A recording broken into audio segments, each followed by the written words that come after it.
Let us see what we have learned. We have learned that both plants and animals are living things, but they still differ from each other in many ways. Yes or no? How does the plant grow? How does the animal grow? How they stand straight? How they walk? Second point, animals move from place to place for food and shelter, but plants cannot move from their place. Plants make their own food with the help of air, water and sunlight. Animals cannot make their own food.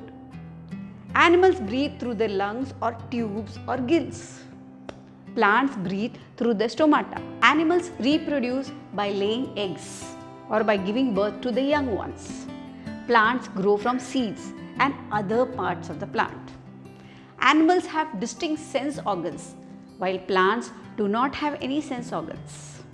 Roots suck the water from the soil and supply it to other parts of the plant through the stem. Roots are of two types, fibrous roots and taproot system. The process of preparing food by the plants with the help of water, air and sunlight is called photosynthesis.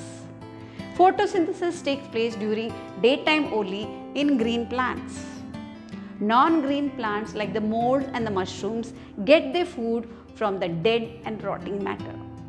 So children, today you have learned some new words also, and you have learned some new topics also.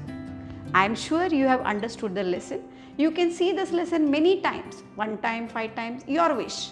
But go through it, understand the topic and see the difficult words, write them down, check in the Google also.